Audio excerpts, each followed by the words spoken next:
Buenas tardes con todos. Compartan por favor la transmisión, conéctense por favor, ya vamos a comenzar. Bueno, comienzo presentándome y presentando el tema. Mi nombre es Jesús Romero Villanueva, actualmente me desempeño como docente y constructor de software en empresas de desarrollo de sistemas. El tema del cual vamos a hablar hoy es el proceso de construcción y arquitectura de software. ¿Por qué he decidido hablar primeramente de este tema? Porque en la mayoría de casos se piensa que cuando uno hace software solamente es arrastrar y soltar componentes y el software lo va a tener en menos de 10 minutos, pero ignoramos la parte analítica, ignoramos la parte arquitectónica del software, ignoramos el ciclo de vida por el cual tienen que pasar los sistemas cuando se está implementando un software nuevo, ignoramos también la parte de las pruebas. Entonces, cada una de estas pruebas vendrían a ser procesos los cuales están claramente sintetizados, los cuales tienen su tiempo de vida y los cuales también tienen una finalidad. Les he preparado un material en el cual vamos a hablar de conceptos teóricos primero, unos 10 minutos, y luego vamos a hacer una pequeña demostración de cómo consumimos un servicio web, un web service que está hecho con PHP y MySQL desde un aplicativo en Android. Entonces voy a compartir mi pantalla, espero que se pueda ver. A ver, comenzamos aquí.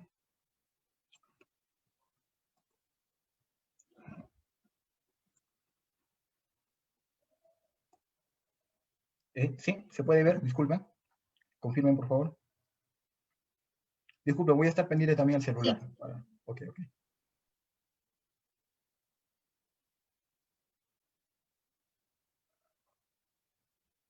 Ya, comenzamos entonces. A ver, primero, conceptos fundamentales. Software vendría a ser un elemento lógico de un sistema. Se le dice lógico porque no es un elemento tangible, pero sí es un elemento que utilizamos. Son aplicaciones de computadora y estas aplicaciones normalmente vienen con una documentación asociada. Es decir, que cuando vendemos software no solamente se vende el enlatado, sino que también vendemos una documentación. Vendemos, por ejemplo, el manual de uso del software. También tenemos que entregar los planos de la arquitectura del software y también el código fuente en el caso de que esté estipulado en el contrato. Nos indica también un punto que el software no se estropea, pero sí se deteriora. Usualmente sabemos de repente o pensamos que estos son términos muy parecidos, pero son cosas diferentes.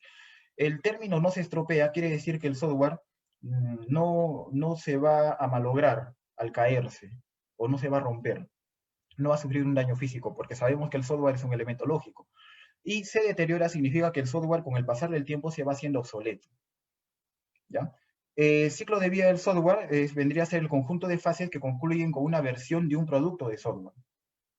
Me refiero a lo siguiente, cuando estamos desarrollando la parte analítica del software, como les había mencionado, cada fase del ciclo de vida del mismo va a acabar con una versión de este software. Seguramente han escuchado por ahí la versión beta, la versión alfa, la versión estable. Entonces, esas son las versiones de software, pero para llegar hasta la versión estable nosotros hemos tenido que pasar por un conjunto de evaluaciones a nuestro sistema o nuestro código fuente. Así como tenemos, por ejemplo, entidades que se encargan de certificar tu producto, la calidad del producto, también tenemos instituciones que se encargan de certificar de que nuestro código fuente cumpla los estándares de calidad. Entonces aquí pasa lo mismo. Una vez que nosotros de repente hemos acabado con una versión específica del software, en la empresa de desarrollo certifican como válida esa funcionalidad y pasan a implementar la siguiente funcionalidad, ¿no? Como les había explicado antes, no es solamente arrastrar y soltar componentes. El proceso de software es el marco de trabajo de las actividades que se requieren para construir software. Define quién lo va a hacer, qué es lo que se va a hacer, cuándo, por los tiempos de entrega y cómo se va a hacer. Ejemplo, procesos basados en Ruby, que vendría a ser una entidad la cual se encarga de unificar este lenguaje y todas las empresas de desarrollo puedan hablar un solo idioma. Por favor, si tienen alguna pregunta, me la pueden hacer saber en los comentarios y estoy pendiente si tienen alguna pregunta. O en todo caso, ya las señoritas me están ayudando para pasarme al chat del Zoom a las preguntas que tengan. Y bueno, al final se le va a pasar también el material, si es que ustedes lo desean, y el código fuente del proyecto que vamos a implementar. Ok, bueno, aquí les estoy dando algunas diferencias entre un enlatado y un software a medida, o un programa a medida. Los enlatados solamente son programas que ya existen, que ya están predefinidos, y que cumplen con una funcionalidad específica. Mientras que el software a medida pasa justamente por un proceso de etapas. ¿Listo? El software a medida aún no existe. El software a medida, de hecho, tiene que ajustarse a las necesidades de la empresa. Por ejemplo, si quieres comprarte un mueble, tú tienes dos opciones. Puedes comprarte, a ver, hagamos un ejemplo, un ropero. Te lo puedes comprar de las tiendas que venden roperos, ¿listo? Y tú vas a tener un ropero y de repente ese ropero no se va a ajustar a las necesidades que tenga en tu dormitorio. Pero si te mandas a hacer un ropero a medida, va a quedar muchísimo mejor, es decir, se va a ajustar a tus necesidades. Pasa lo mismo con los software. El enlatado es un software que ya existe. ¿Qué significa eso? Que la empresa va a tener que ajustarse a lo que el enlatado está haciendo. En cambio, el software a medida no hace eso, es todo lo contrario. El software a medida tiene que ajustarse a las necesidades de la empresa. Esa es la gran diferencia que tenemos entre enlatado y software a medida. Lo que tenemos después aquí es el ciclo de vida del software, es decir, qué es lo que se hace en realidad cuando estamos desarrollando sistemas. ¿Ya? Yo lo estoy capturando con las siguientes fases. Tenemos aquí 4 fases que vendrían a ser las siguientes: la incepción, la elaboración, la construcción y la transición. Te lo voy a resumir así con una palabra un poquito más simple. La incepción es el nacimiento del proyecto. En esta fase el proyecto se define, es decir, en esta fase nosotros vamos a decidir si el proyecto se va a dar o no. Esa es la incepción. En la elaboración nosotros definimos la arquitectura del software. ¿Qué es la arquitectura? Así como les había explicado antes, la fase arquitectónica son todos los planos que el software debe tener. Antes de hacer una casa, por ejemplo, hacemos los planos. Con el software pasa lo mismo. Antes de hacer un sistema a medida, tenemos que hacer la fase arquitectónica. Entonces la elaboración nos va a hablar sobre todos los planos que tenemos que implementar cuando hacemos sistemas. Una vez que tenemos la arquitectura de software bien definida, pasamos a la fase de programación. Es algo que a la mayoría le gusta y creo que es lo que les llama la atención también a la mayoría. La construcción del software. Pasamos a codificar código fuente, pasamos a definir la base de datos, pasamos a las... Ah, ya. Pasamos a definir la versión beta del software. No es una versión estable. Es decir, va a ser muy difícil que tú haciendo software rapidísimo tengas una versión que ya pueda ser utilizada en empresas. No va a pasar, porque tu sistema tiene que ser todavía testeado, tiene que ser probado. Y ahí viene la importancia de la última fase, que es la transición. Ahí es donde hacemos nosotros las pruebas al sistema. Entonces, esas son las 4 fases. Lo que tenemos debajo de las fases, perdón, creo que se está viendo bien, disculpen, por favor, es decir, el texto, lo agrando un poquito más.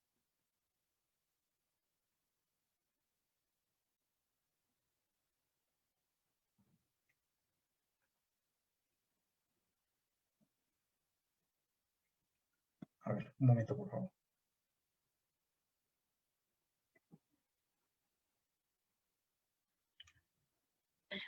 Sí se ve bien, profesor. Ok, gracias, gracias. Las disciplinas son las siguientes. Modelado de negocio, como pueden ver en el modelado de negocio tenemos gran actividad en la fase de inserción y en la elaboración también lo tenemos, pero va bajando. Y cuando llegamos a la construcción ya no tenemos nada. De ahí tenemos los requerimientos. ¿Ya? ¿Qué vendría a ser los requerimientos? Los requerimientos son todos los deberes que tu sistema debe hacer. Entonces, como pueden ver, los requerimientos se definen en la incepción, se definen en la elaboración y se va a ver un poquito en la fase de construcción. ¿Listo? ¿Por qué? Porque obviamente el que programa, al que va a programar el código fuente, le van a traer planos. El señor que va a programar tiene que leer esos planos y de acuerdo a esos planos tiene que programar esas funcionalidades. Esa es la razón por la cual en construcción se ve un poco de los requerimientos, ¿no? De qué es lo que se va a hacer. Análisis y diseño. Esta parte la van a ver muchísimo en la elaboración porque para poder elaborar los planos de arquitectura de software van a tener que analizar, obviamente, valga la redundancia, y van a tener que diseñar esos planos. Entonces, como pueden ver en el gráfico, en elaboración se está viendo muchísimo esta actividad, En construcción también se ve, pero no tanto. ¿Por qué? Porque lo que va a hacer el constructor es programar el código fuente, pero ya existe una lógica de negocio planteada. En construcción se puede ver que tenemos aquí dos subidas, las cuales van a encargarse justamente de verificar que estos planos se estén llevando de forma correcta, ¿no? Y creo este es el ejemplo que siempre les digo a mis alumnos, ¿no? Viene el arquitecto a veces a la obra de construcción civil y cuando ve que los que están construyendo no están haciendo el trabajo correctamente, va a haber un problema. Va a pasar lo mismo aquí. El área de arquitectura de software va a venir al área de construcción o al área de programación y si es que no se está llevando a cabo correctamente la implementación de estos planos o diagramas, como muchos conocen, seguramente han escuchado hablar de UML, va a pasar lo mismo, van a haber problemas. Ok, después de ello tenemos la implementación. Puedes ver que en la fase de elaboración sube un poquito, pero donde se ve muy lleno esta actividad es en la fase de construcción o en la programación. Podría decirse de que la implementación del sistema es la construcción del sistema. Viene la fase de pruebas, que como pueden ver en la elaboración tenemos un pequeño flujo de actividad, dos pequeños flujos de actividad, mejor dicho, y ahí en la construcción también, ¿no es cierto? Pero miren, fíjense que en la parte final de construcción, ¿listo? Tenemos una subida de actividad. Tenemos una escala mayor a lo que está viendo en las anteriores fases. Y en la transición se finaliza todo este proceso. El despliegue. Finalizando la programación, tú tienes que poner la puesta en marcha de tu proyecto. El despliegue es que tu proyecto ya esté funcionando. Así sea una versión beta, pero ya esté funcionando. Ustedes han escuchado muchísimo, por ejemplo, que cuando Windows saca sus nuevas versiones del sistema operativo, dice mucho, estamos en versión beta. Es decir, todavía se están haciendo algunos ajustes para poder darles a los usuarios una versión estable del software. Y pasa lo mismo con los sistemas informáticos. También vamos a tener la configuración y cambios o gestión o el manejo de cambios. Eso se va a ver muchísimo en construcción y en las pruebas. ¿Por qué? Porque en la construcción tú te puedes dar cuenta también que un plano está mal hecho. No significa que el arquitecto de software siempre va a tener la razón. Cuando nosotros estamos programando el código fuente, podemos ver a veces que una funcionalidad no es posible como en el plano se estaba implementando. Entonces se van a tener que modificar algunas funcionalidades, o mejor dicho, algunos elementos de los planos o de los diagramas. Entonces, vamos a tener mucho que ver en la parte de configuración y manejo de cambios, sobre todo donde, en las fases de construcción y transición, que son las pruebas. Sobre todo también en transición, ¿no? Porque el cliente a veces te va a decir, ¿sabes qué? Me he dado cuenta de que este componente, este filtro de búsqueda que me has puesto, no funciona bien. Entonces, ponme otros parámetros para búsqueda y vas a tener que cambiar. Por eso se le llama manejo de cambios y configuración. El manejo del proyecto se está viendo en una jerarquía igualitaria en las 4 fases, como puedes ver, porque en las 4 vamos a tener un gestor de proyectos o un jefe de sistemas, el cual va a estar supervisando que estas fases se lleven de la forma en la que deben llevarse. Y al final de todo este cuadro tenemos el entorno, que vendría a ser eh, ¿cómo decirlo? Ya, el ambiente donde estamos desarrollando esa fase. En incepción y elaboración, por ejemplo, tú te encuentras en un entorno de análisis y diseño. ¿Listo? Y en construcción y transición te encuentras en un entorno de implementación. Entonces, en todo momento que estás desarrollando software o en todo momento que estás haciendo, que estás cumpliendo con estos elementos del ciclo de vida que constituyen las fases, ¿ya? Estamos en entorno o estamos en ambiente, por así decirlo. Un momento, por favor, voy a revisar si aquí tenemos alguna pregunta.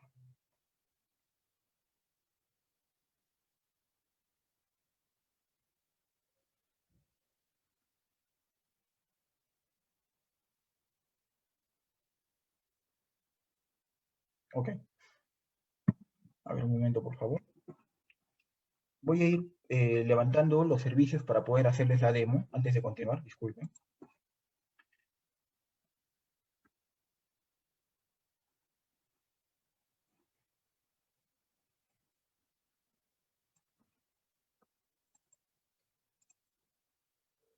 Ok, un momento, por favor, un momento.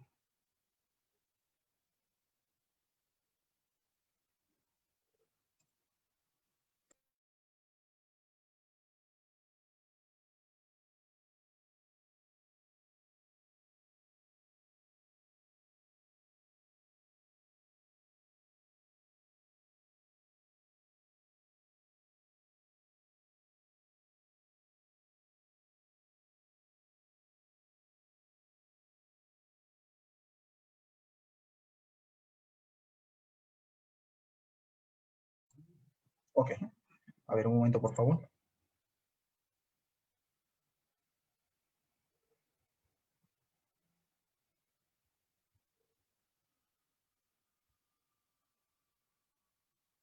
Ya. Ok, a ver, les voy a explicar un poquito el ejemplo de lo que quiero demostrarles aquí, ¿ya? Antes de finalizar la parte teórica.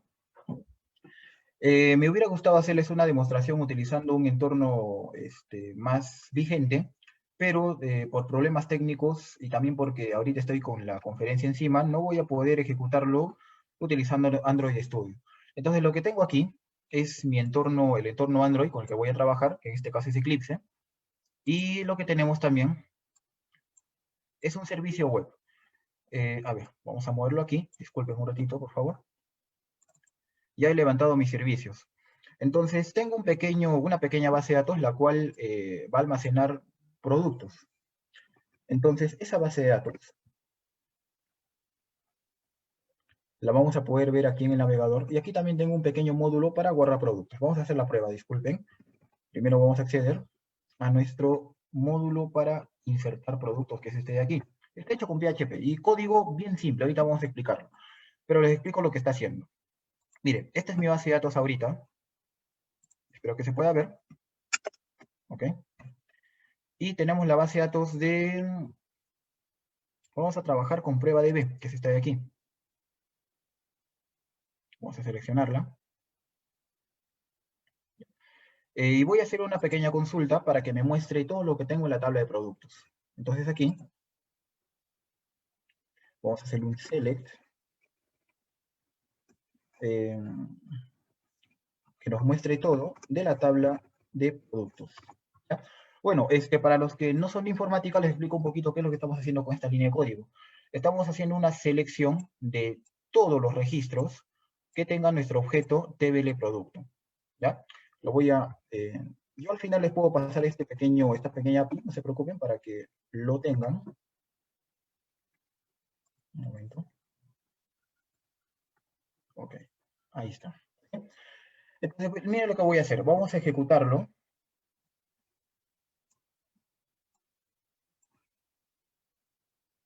¿Ya? Voy a darle a continuar.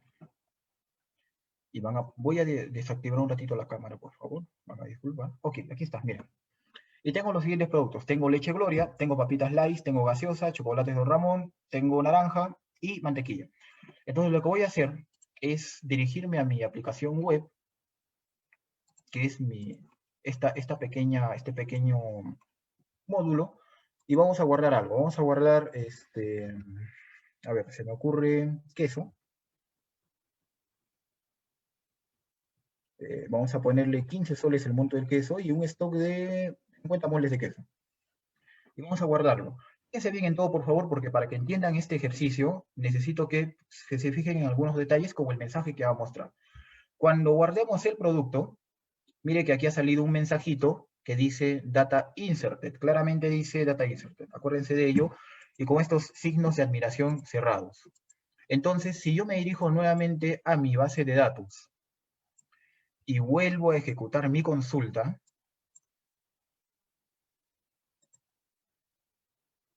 voy a volver a hacer un select.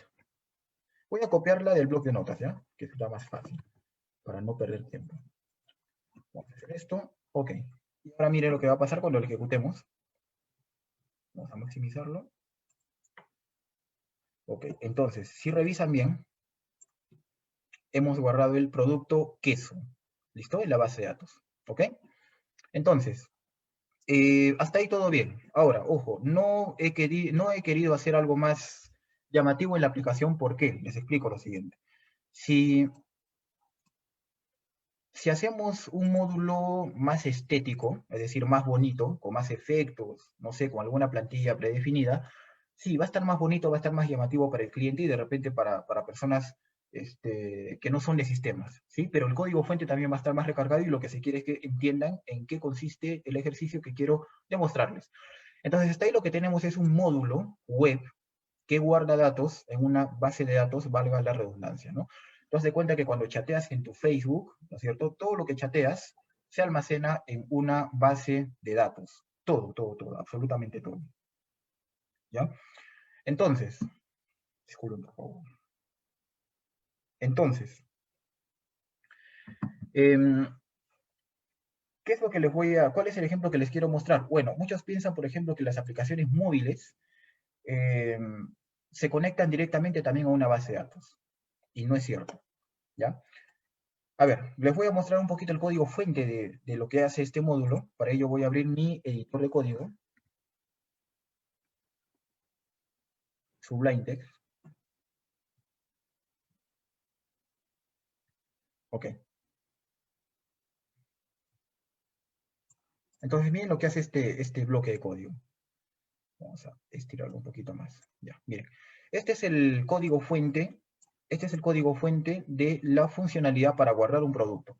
Lo que estoy haciendo es declarar mis variables y vincularlas a estos controles. El txt nombre, el txt monto y el txt stock son estos elementos que tenemos aquí.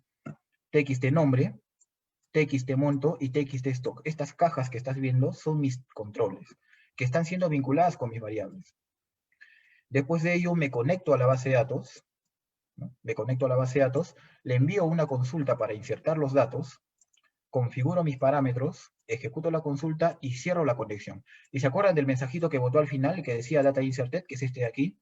Ya, acuérdense de eso, por favor, que es clave. Ok, entonces, para yo guardar datos desde mi aplicación en Android, repito, no voy a guardar datos directamente a la base de datos, sino que voy a conectarme a este servicio web o este web service y consumirlo desde mi aplicación Android. Entonces, para ello es que necesito mi interfaz de conexión, que va a ser este entorno, que es Eclipse. Es un entorno muy liviano, porque las últimas versiones de Android Studio son muy pesadas.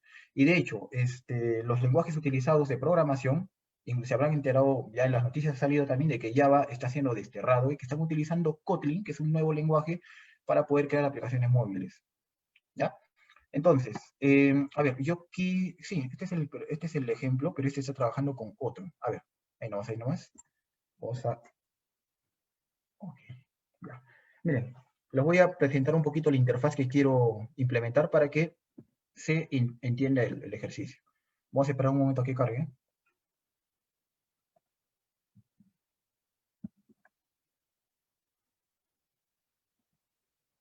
Ok. Entonces, miren, tengo aquí un prototipo que he armado, ya, con 3 cajas de texto.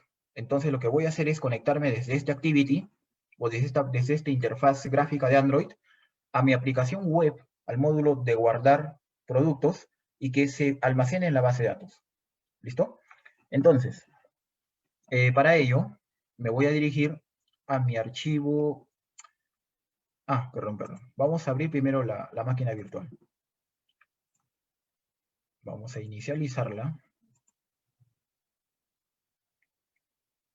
Ok, voy a programar un poquito rápido porque creo que también el tiempo se nos va a ir. Si desean el código fuente, me lo escriben, o sea, me pueden enviar sus correos electrónicos al chat o a los comentarios, y yo se los puedo pasar con mucho gusto. Ok, entonces ya está levantando mi máquina virtual, voy a dirigirme a mi activity o a mi código, y aquí vamos a programarlo, ¿ya? Entonces, para ello voy a hacer uso de un objeto de la interfaz HTTP Client, que esté aquí. El objeto se va a llamar Client. Vamos a inicializarlo como un nuevo objeto de la clase default HTTP Client. Ok. Pero antes de ello, vamos a declarar o vamos a mapear nuestro servidor. ¿A qué me refiero? Voy a mapear todo este servicio. ¿Ya? Este servicio de aquí, guardar producto. Entonces lo voy a copiar, una variable de tipo string que se va a llamar dominio. Ok. Pero vamos a cambiarle aquí porque lo que yo voy a consumir es el código PHP, es decir, este código que tenemos aquí, guardar producto.php. Acuérdense, y acuérdense también de estos nombres y del mensaje que tenemos al final.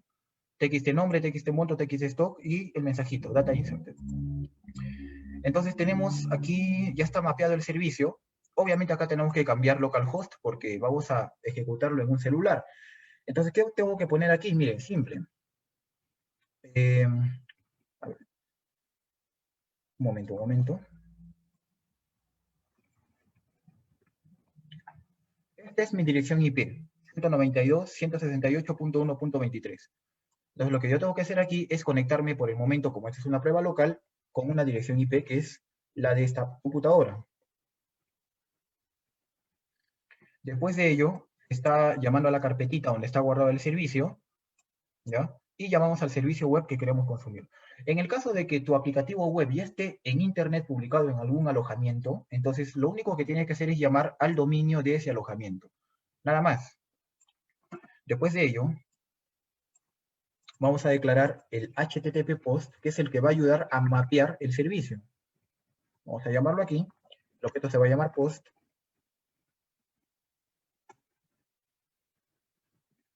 Y aquí le indicamos que lo que tiene que mapear o a lo que le va a hacer un post es a nuestra variable dominio que tenemos aquí.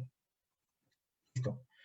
Y ahora tenemos que configurar sus variables. ¿Ya? ¿Cómo hacemos eso? Voy a declarar un array list de tipo name value pair. Voy a llamar parámetros.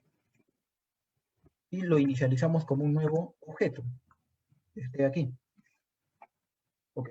Y hasta ahí estamos declarando una lista la cual va a contener los parámetros para poder guardar esos datos en mi base de datos. Llamamos a nuestra lista de parámetros y con el método add le vamos a añadir un nuevo elemento de la clase nameValuePair. Y esta clase, perdón, esta interfaz va a permitir añadir, disculpen, aquí he tenido un problemita.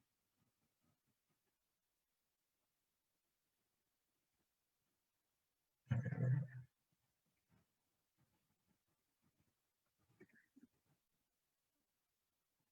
Aquí hay un problema. A ver, disculpen.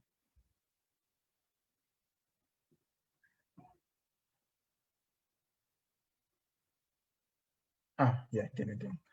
Nuevamente, parámetros.add. Y vamos a llamar a nuestro objeto base nameValuePair. Ok, ahora sí. Voy a maximizar mi código fuente. Y vamos a ponerlo un costadito a la cámara.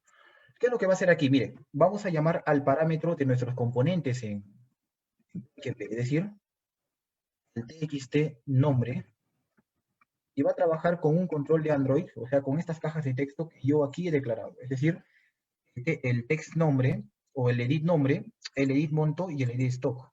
Voy a ir aquí y vamos a llamar a estos componentes. Primero a mi edit nombre, punto la obtención de su texto, punto toString.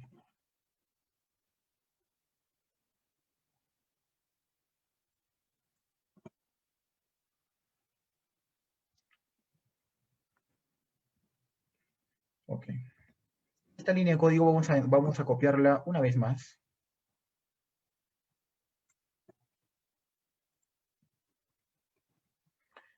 Y vamos a tener el txt monto y el txt stock, nada más. De igual forma, aquí vamos a cambiarle por edit monto y edit stock. Listo. Seguidamente, una vez hecho eso, ok, a ver, sí, ya está. Ya está. Entonces, aquí faltan unas cositas más, pero se nos está acabando el tiempo. A ver, voy a mostrarles entonces qué es lo que hace. ¿Ya? Hasta ahí. Vamos a ejecutarlo.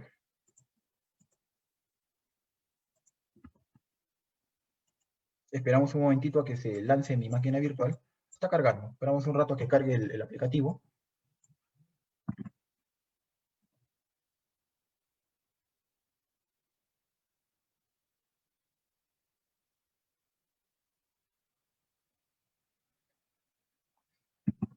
Ok. Disculpen por favor la velocidad, sino que con tantos elementos encima, también aquí es normal que demore un poco.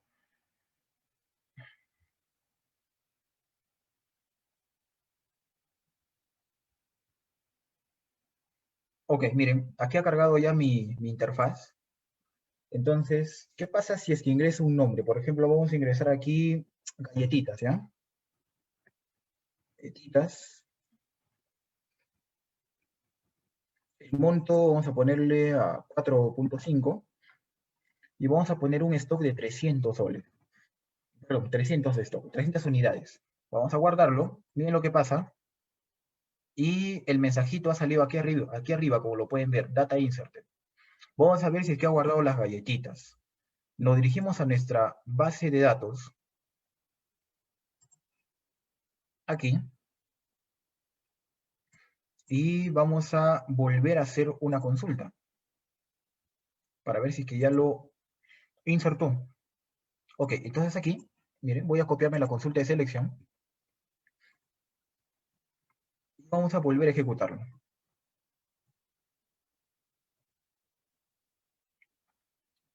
Y miren aquí, se han guardado las galletitas. Entonces, a ver, lo que tenemos aquí, les voy a mostrar el código que ya tengo concluido, porque ahorita se nos está yendo el tiempo, que es este de aquí. A ver, un momento, vamos a...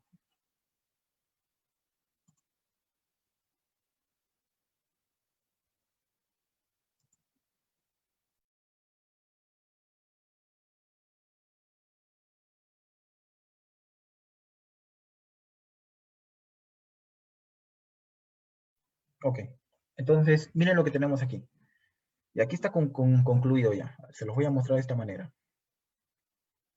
Estamos mapeando el dominio del servicio que queremos consumir desde Android. Declaramos el objeto que va a permitir conectarte a ese servicio y mapeamos el servicio. Después de ello, estamos declarando los parámetros que van a utilizarse en este servicio. Los seteamos a nuestro mapeado, creamos los resultados y aquí es donde ejecutamos justamente ese servicio, es donde lo consumimos. Una vez consumido el servicio, los capturamos en una entidad. Los capturamos en una variable más accesible, ¿listo? En este caso es el mensaje, datos, y luego los visualizamos en la interfaz visual, mediante el método publish progress, que lo que está haciendo es enviar a otro método, ¿no? No voy a ser más específico aquí porque son cosas un poquito más técnicas, pero lo que está haciendo aquí es enviar los datos en un array, en un arreglo, a un método que trabaja en primer plano con los controles de la interfaz gráfica. Es lo que hace. Entonces, como puedes ver, esta aplicación no se está conectando directamente a la base de datos. Esta aplicación se conecta al servicio web y lo que consume es el servicio web. ¿Listo? Entonces, por ahí, de repente algunos, ya, yo he visto que este sistema también está disponible para Android. Y muchos piensan que el aplicativo de Android se conecta directamente a la base de datos, pero no es así. El aplicativo Android se conecta a un sitio web que ya está publicado en algún dominio. Y así es como trabaja. Muy bien, eso era lo que quería mostrarles. Entonces, hemos visto un poquito también de la parte teórica, ¿no? Sabemos que no se va a trabajar mucho con elementos, vamos a llamarlo, físicos aquí, ¿no? Se está hablando mucho que estamos trabajando con elementos lógicos, ¿no?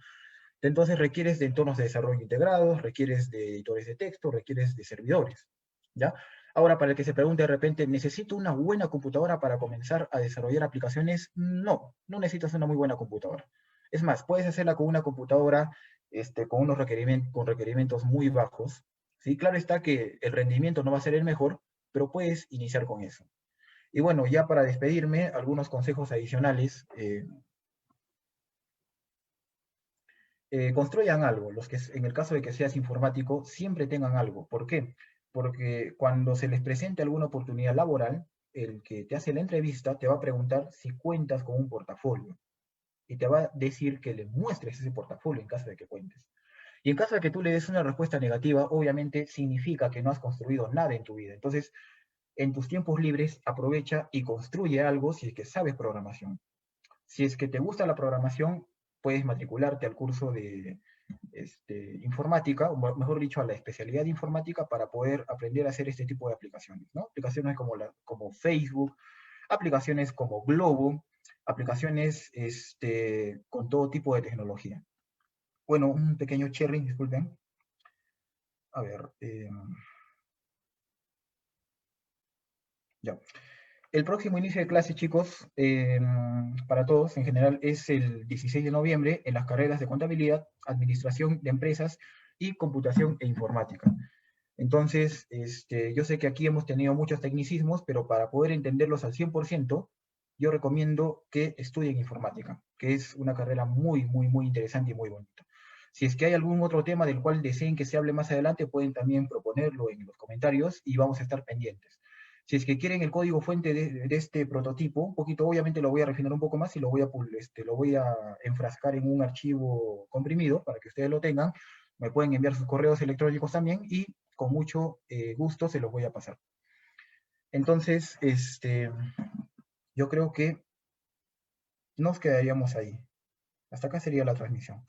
Muchas gracias, chicos. Eso es todo. Anímense, por favor, a estudiar la carrera, que es muy interesante. Hasta la próxima.